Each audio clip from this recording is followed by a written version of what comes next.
This program is brought to you by Link TV for educational and non-commercial use only.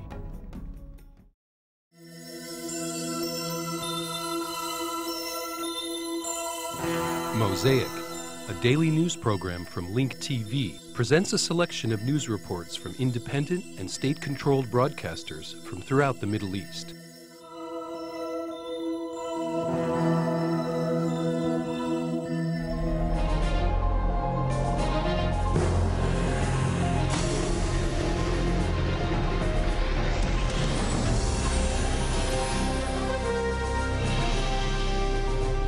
بثت صحيفة الجارديان البريطانية في موقعها على الإنترنت تقريرا مصورا. The British Guardian newspaper has posted on its website a video report that was prepared by its correspondent in Gaza showing evidence of Israel's use of drones during its war on Gaza. The report says that Israel used the drones to fire at civilian sites, killing more than 48 Palestinians.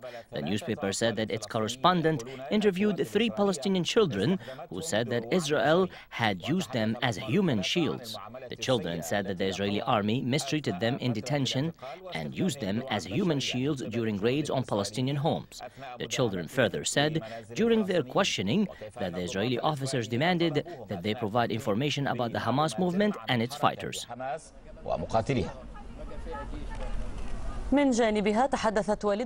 During an interview with the Guardian's correspondent in Gaza, the mother of 3 children expressed fear over the whereabouts of her children. I don't know anything about the whereabouts of my children.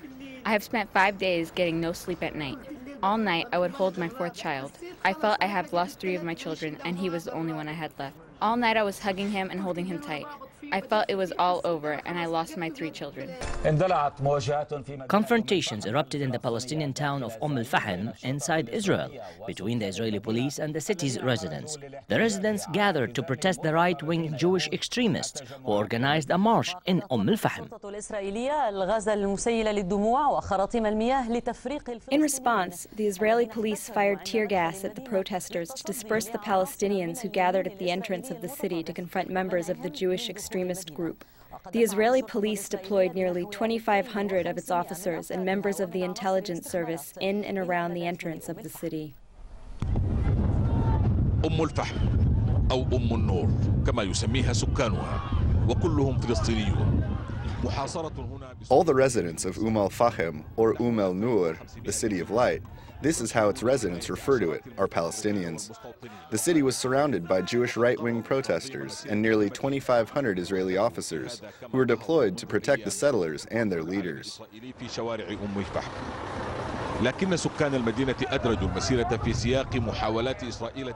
The settlers organized a demonstration in order to raise the Israeli flag throughout the streets of al-Fahem. However, the Palestinian residents realized that this is an attempt by Israel to expel them and, in response, confronted them with their bare bodies. Several Palestinians who came out to defend their identities were injured as a result of violent clashes which erupted between both sides. مدينة القدس كما يرى محللون ليس أكثر من قمة جبل الجليد فليس الهدف استفزاز. According to analysts, what has happened in al-Fahem and before it in Jerusalem is only a small part of a larger plan by Israel. It is not a mere attempt to provoke the Palestinian residents, but a goal to ultimately expel them and all the Arabs within the Green Line from Israel.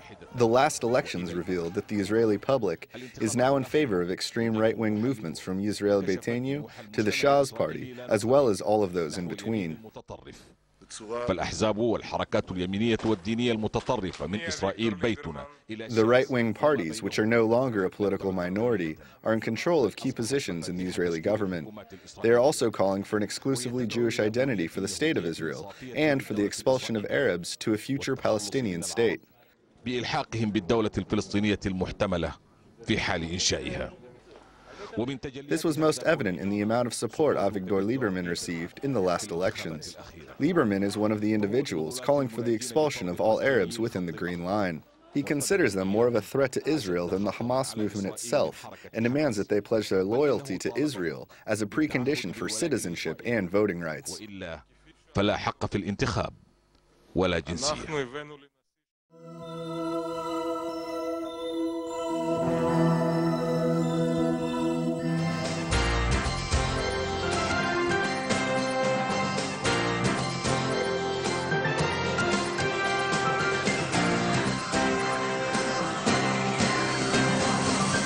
joining me now on the telephone is Police Chief Inspector Mickey Rosenfeld. He was in Fahem today.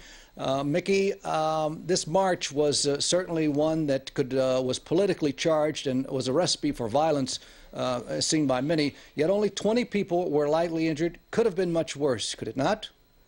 Yes, it could have been much worse, but the Israeli police are very well prepared to deal with the possibility of the violence. We assessed the situation and we had concrete intelligence that would be the possibility of violence. Our units reacted quickly as soon as they were bombarded with stones and rocks, but fortunately today no one was seriously injured. However, unfortunately 16 officers have been treated for injuries, light injuries, and a further 13 rioters were arrested throughout the hours of the morning. Mickey, were you able to ascertain, as far as the rioting on the part of the Arab residents of Fahem, was that spontaneous, or maybe was there some organized incitement involved? Well, yesterday there was a meeting that took place at the police station in Wadi Ara by the mayor, and we openly discussed with him about the possibility of having a quiet demonstration. But unfortunately, the residents of Fahem decided differently, and that was one of the scenarios that our experienced police units were prepared to deal with. And what about the behavior of the Jewish marchers marching through Fahem? Well, I was very close to where they were at the time when they walked through the outskirts of the city, 800 meters, and they behaved in a respectable manner, as they had agreed to with our police units. There were no provocations made by them as far as we were concerned, but towards the end of the march itself, the riots began, as we saw and experienced. Do you think the community now is going to return to normal, or are you going to have to keep extra police deployed in Fahem? Basically, there is an ongoing dialogue with the leaders and representatives of the city. On a general day-to-day basis, things are quiet there. And our main aim at this moment in time is to have things made as quick as possible back to normal. As of this afternoon, things are quiet inside the city. From tomorrow morning, shops will be open, and we're hoping that things will be back to normal. However, there's still be a large police presence in the northern district on standby to deal with the small possibility if there is any demonstrations or anything sporadic that could develop. All right, let's hope things remain quiet. Chief Inspector Mickey Rosenfeld. Thank you, Mickey. Thank you very much.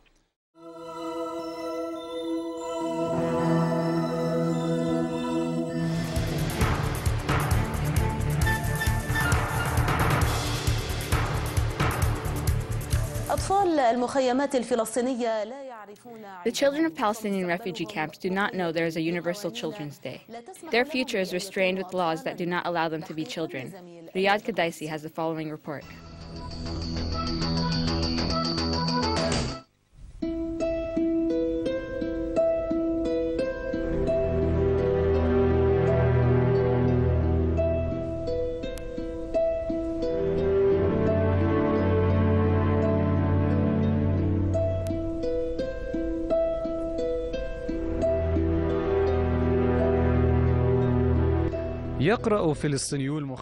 Palestinian refugees read their journals and reminisce. When they do, they realize they did not live their childhood to the fullest. Tens of thousands of children are living in refugee camps that are filled with poverty, neglect, and racist laws that do not allow them to dream of a better future.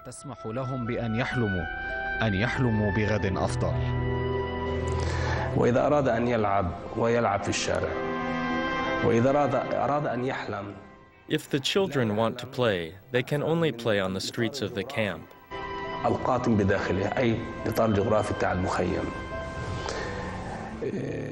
When the children dream, their dreams do not go beyond the geography of the refugee camp that they live in. الذي يعيشه الطفل الفلسطيني داخل المخيمات إلا أنه ما زال يحلم.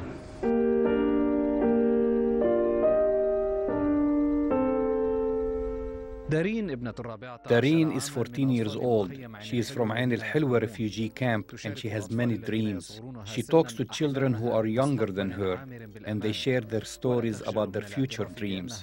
She's not ashamed to admit that she's jealous from the children of Lebanon and the children around the world. Yes, I'm personally jealous because I'm still a child. It's true that I'm a Palestinian refugee in the Hilweh camp, but I still want to work when I grow up. Lebanese children do not have to worry about their future or their career. If a Lebanese child wants to become a lawyer, then he can become a lawyer. As for us, the Palestinians, what are we going to be? A Palestinian child says he wants to be a carpenter. I ask why, and he says, because my uncle is a carpenter. This is because his uncle also struggled from the same issue, which is being a Palestinian refugee and not having the right of ownership, nor having the right to work.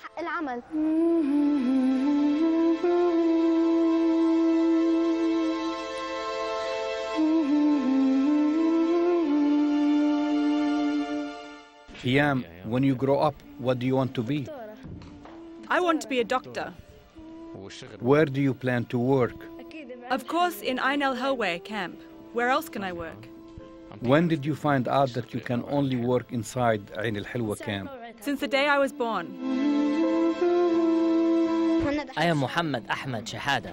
Muhammad, do you know Muhammad the actor?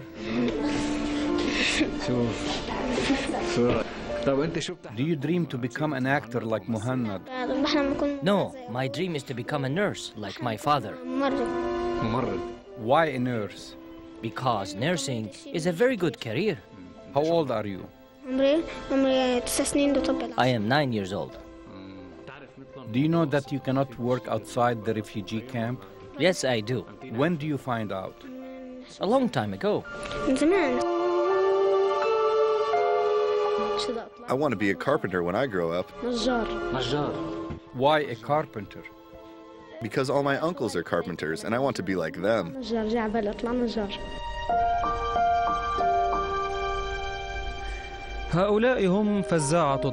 Those are the vulnerable children who live without security.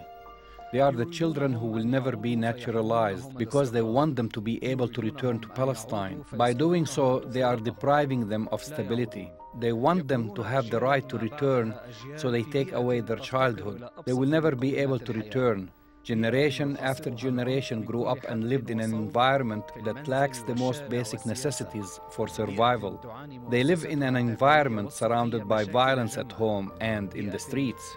The education and health departments of this environment suffer from many issues. It is an environment in which dreams never grow. Those are the children who do not have the right to hope or dream. When you tell a child in the camp happy holidays, the child may respond by saying, "For what?" Then you tell them happy holidays just because you're a child. Then that child might respond by saying, "I've been a grown-up for a very long time."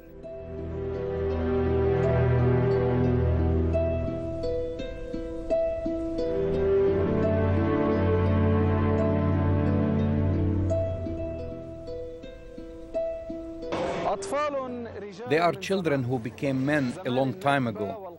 They became men at the time of the catastrophe, when the Palestinian struggle began and when the refugee camps were built. The children of the refugee camps came to this world as men who struggled and resisted without a home and without any rights. However, these men are children in reality, and it is their right to dream, study, and have hopes for their futures. It is their right to be children before they become men.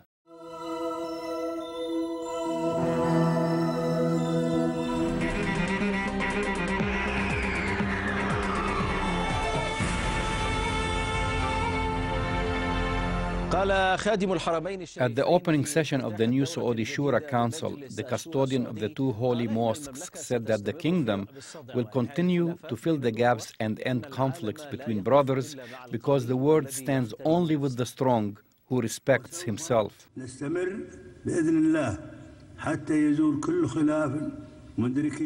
With God's permission, we will continue to resolve our differences, knowing that victory cannot be achieved by a nation of peoples that fight amongst itself. The world only respects the strong and the patient. By God, we are strong, patient, and we put our trust in His hands.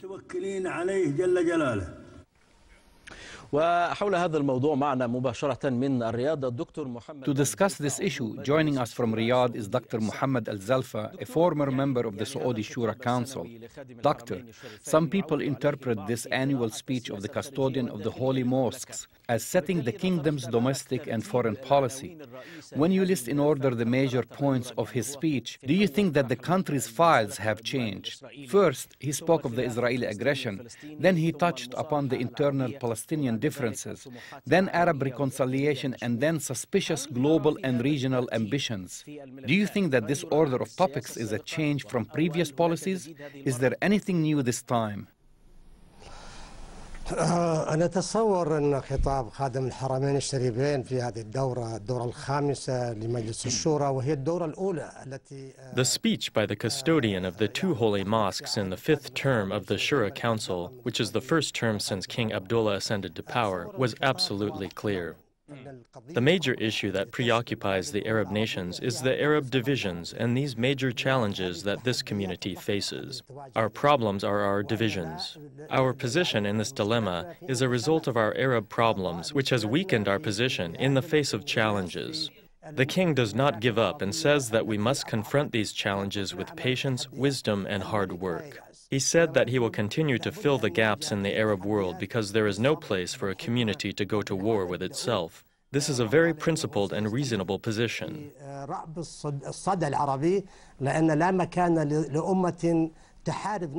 If we want to be a strong community, we have all the elements to become strong. To confront our challenges, we must rise above our divisions and differences to address these difficult challenges. That is King Abdullah.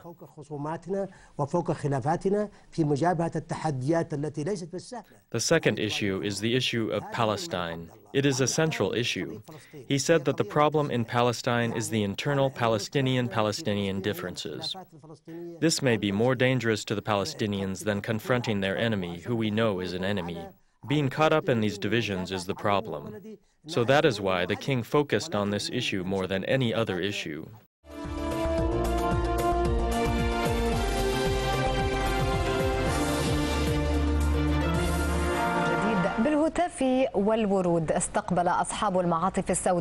Lawyers wearing their black coats welcomed the Supreme Court Chief Justice, Iftikhar Chowdhury, who regained his office after being dismissed by an executive order 2 years ago.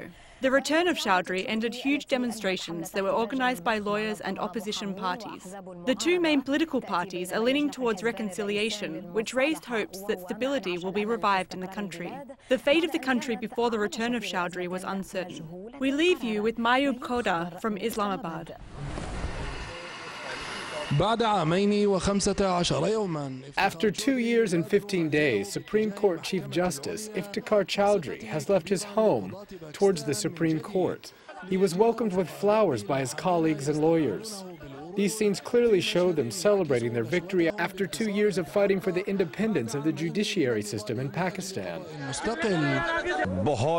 We and the Pakistani people have great expectations of Chowdhury. God willing, we will witness an essential change in the Pakistani justice system that is primarily geared towards fighting corruption and achieving justice for all.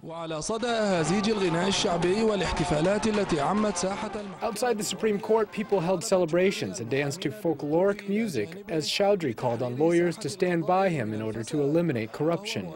This is an indication that Chowdhury will be re-evaluating the appointment of dozens of judges by the government during his absence. Other topics include national reconciliation, the fate of the former president, Pervez Musharraf, and the individuals who went missing under the pretext of the war on terror.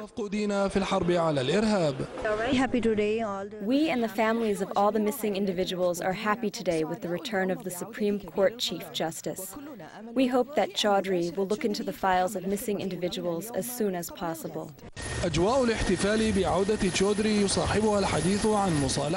The celebrations of the return of Chowdhury coincide with the talks about national reconciliation between the ruling party and the opposition led by Nawaz Sharif. This has created a wide sense of relief among the Pakistani public. However, this does not necessarily mean that the lack of confidence between the two main parties has ended. Some of the unresolved hot issues include the question of ending the administrative rule in Punjab and amending Article 17 of the Constitution. I think it is premature to say that the two major parties have reconciled. Sometimes they get closer to each other, and sometimes they do not. They need each other in order to gain a majority in the parliament. He was removed by a general, then returned by the people. He is the Supreme Court Chief Justice, Iftikhar Chowdhury, who has become a symbol of an independent judiciary system in the eyes of the Pakistani people. They have big hopes in his ability to bring justice back and eliminate corruption. Mayub Khudur, Dubai Television, Islamabad.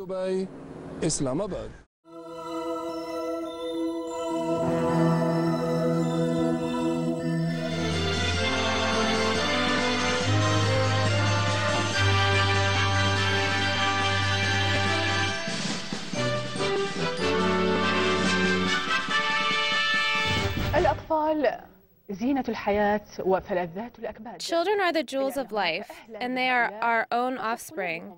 Yet you still see children as young as a blooming flower being abandoned by their heartless families.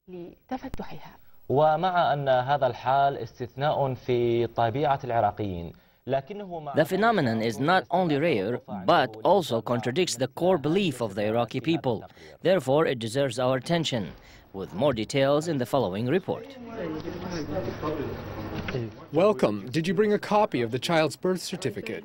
No, this is a hospital. I do not need to bring the child's birth certificate. This is a new procedure. You either bring a copy of the child's birth certificate or we will not admit her to the hospital. The new rules require anyone accompanying a child to a hospital to show a copy of the child's birth certificate.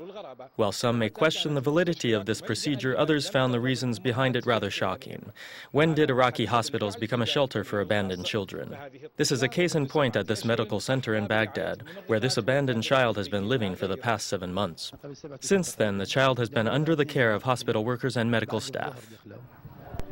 The child was brought here by a couple and has been living here for nearly 7 months. Before sunset on that day, we were shocked to find that the child was abandoned by the couple. She doesn't have anyone to look after her. I'm the only one caring for her. Since she was abandoned, I've been attending to her needs, such as changing her and giving her milk. If the case continues, this hospital will have no choice but to hire additional child care nurses to accommodate the growing needs of the abandoned children. This news comes after a mother has abandoned her 3-day-old baby in the nursery room.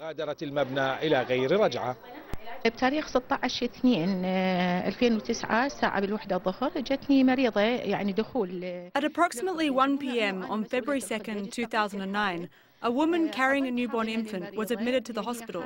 I arranged for a nurse to look after the baby, who was suffering from a birth deformity. Knowing that her baby's condition was not curable, the mother abandoned her baby at the hospital. At midnight, I received a phone call from the nurse on duty that the mother has abandoned her baby at the hospital. This phenomenon, which has caused pain, anguish, and shock, has prompted some concerned families to fill petitions requesting adoption. However, the hospital's administration said that they have no legal authority over adoption. The issue is in the hands of the local police department and the state investigative judge. If someone comes and asks you to adopt a child, what will you tell him? We can't process adoption applications here. Adoption is usually handled by the Child Protective Services. If this neglected child was to be deprived of the right to know who she is and where she came from, one could just imagine how her life would turn out to be, a life that is not too promising, especially considering that her own mother has discarded her along with other things. Will she be able to find the right tool to help her navigate through the journey of life? A question that can't be easily answered without picking up the clues of her shattered life. Get more news about the Middle East online at linktv.org/Mosaic.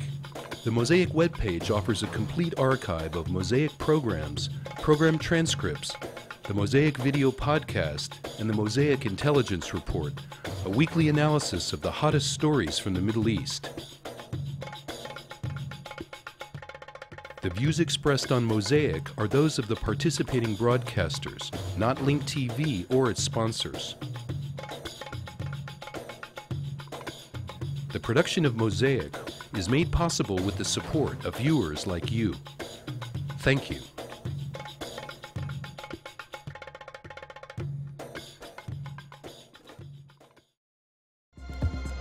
This program is brought to you by Link TV for educational and non-commercial use only.